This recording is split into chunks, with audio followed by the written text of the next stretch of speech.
অর্ধেক বেশি, ডাবল নিচ্ছে দাম। আজকে একটা 100 টাকা কিনছি, হচ্ছে 500 টাকা বেশি দিয়ে, 100 টাকার বান্ডিল 10,500 টাকাতে কিনছি।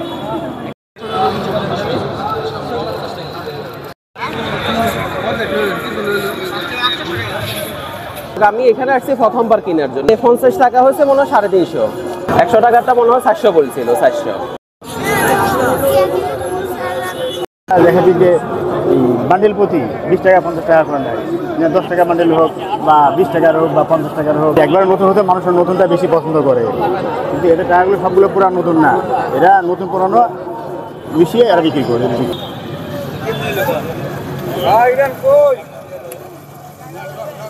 কি রেট মানে কেনাই যাচ্ছে না আর এরকম রেট আর কি, টাকার রেট বেশি। বাংলাদেশ ব্যাগ নাকি ছাড়ে না এবার টাকা, যার কারণে রেট বেশি। ছোটো বাচ্চা কাচ্চা আছে, ভাইসা আছে, এদেরকে দেওয়া হয়। আসলে নতুন টাকা দিলে ভালো লাগে, আর নিজেরও ভালো লাগে, ওদেরও ভালো লাগে। গ্রামে যাব, সবার সাথে ঈদ করবো, এই জন্য নতুন টাকা নেওয়া। এই কিনছি 100 টাকার একটা বান্ডিল, 50 টাকার একটা বান্ডিল। ঈদ সামনে বাংলাদেশ ব্যাংক নতুন টাকা দেয়, 75 নতুন টাকা দেয়, কিন্তু এবার তো বাংলাদেশ ব্যাংক নতুন টাকা দিচ্ছে না, তার কারণে নতুন টাকার অনেক দাম। আর আমাদের দোকানের যেগুলো টাকা দেখছেন, এগুলো তো ব্যাংক দিয়েছে নাকি, এগুলো তারা সারা বছর জমায় রাখছিল, সেই টাকা বিক্রি করতেছে।